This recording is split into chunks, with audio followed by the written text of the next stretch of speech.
दूसरों की भगवत्ता का सम्मान करो, इसलिए नहीं। स्टेटस एक बड़ी इल्यूजरी चीज है। क्या है स्टेटस? कुछ भी नहीं। हर व्यक्ति उतना ही दिव्य है।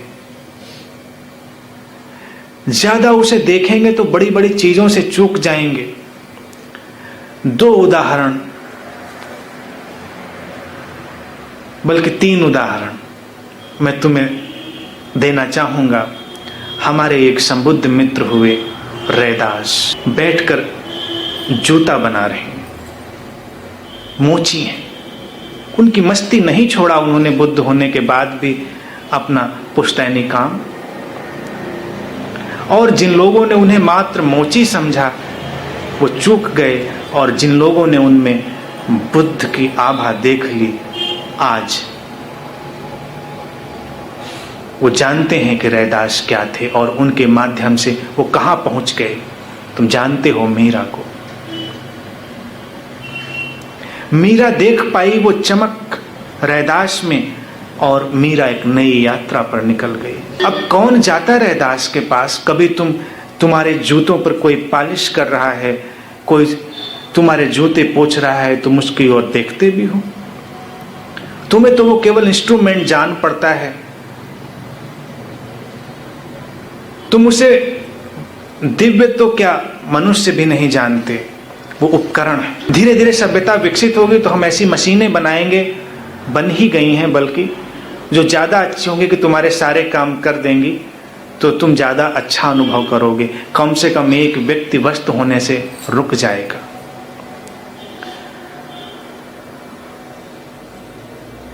फिर एक और संत हुई राबिया, सूफी संत। वो घर में नौकरानी का काम करती थी, झाड़ू पोंछा। और एक दिन उसकी पुरानी यात्रा फलीभूत हुई और वो बुद्धत्व को उपलब्ध हुई। ये तो अच्छा हुआ कि जिस घर में वो काम करती थी वो मालिक संवेदनशील रहा होगा, उसने वो चमक देख ली और वो नतमस्तक हो गया। लेकिन तुम्हारे घर में अगर कोई झाड़ू पोछा लगा रहा है तो क्या तुम कभी इस दृष्टि से उसकी ओर देख पाओगे? तुम मानते हो कि बुद्ध तो राजघरानों से आते हैं, तुम मानते ही नहीं कि एक संबुद्ध व्यक्ति वहां से आ सकता है। गौतम बुद्ध ने ये प्रयोग करके दिखाया कि बुद्धत्व राजमहल की धरोहर नहीं है, इसीलिए वो उसको छोड़कर भिखारी हो जाते हैं। और वो ये प्रयोग करके दिखाते हैं कि हाथ में भिक्षा पात्र लिए हुए व्यक्ति भी कितना राजसी हो सकता है, कितना रॉयल हो सकता है, कि उसके सामने बड़े बड़े राजा फीके पड़ जाएं।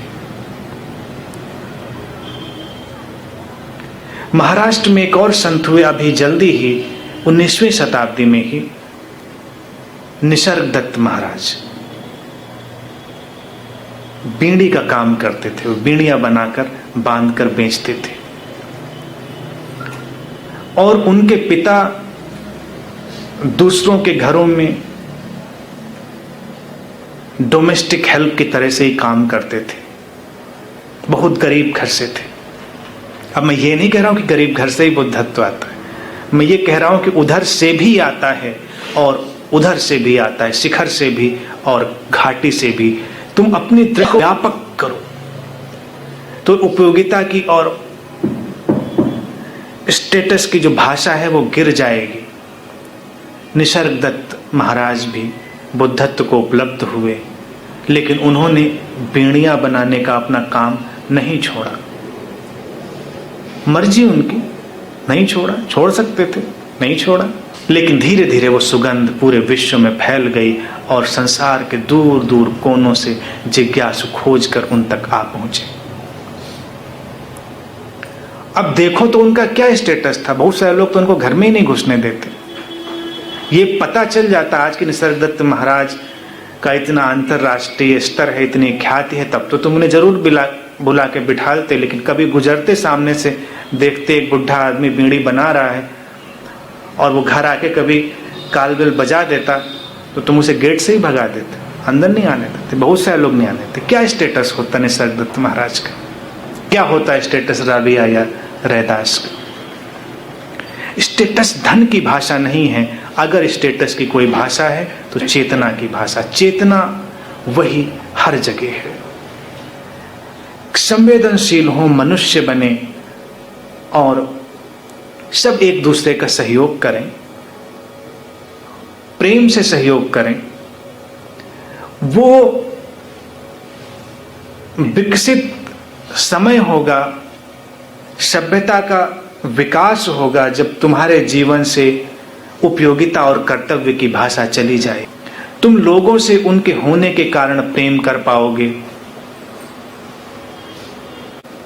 प्रियजनों की, अपने माता पिता की और अपने और प्रिय लोगों की इसलिए सेवा नहीं करोगे कि तुम्हारा कर्तव्य है, इसलिए कि तुम प्रेम में हो, तुम उनसे प्रेम करते हो। कर्तव्य इनह्यूमन है। सभ्य समाज में कर्तव्य शब्द की कोई जरूरत नहीं है, केवल प्रेम पर्याप्त है। तुम प्रेम बस सब कुछ करते हो और प्रेम चमत्कार कर देता है। कभी उसका उपयोग करके देखें। तुम्हें तब भी चलने की शक्ति दे देता है जब तुम्हारा एक पैर उठने की स्थिति में नहीं होता। जिसे तुम संजीवनी बूटी कहते हो ना, जिसे हनुमान जी ढूंढ के लाए थे लक्ष्मण जी के लिए, केवल प्रेम है,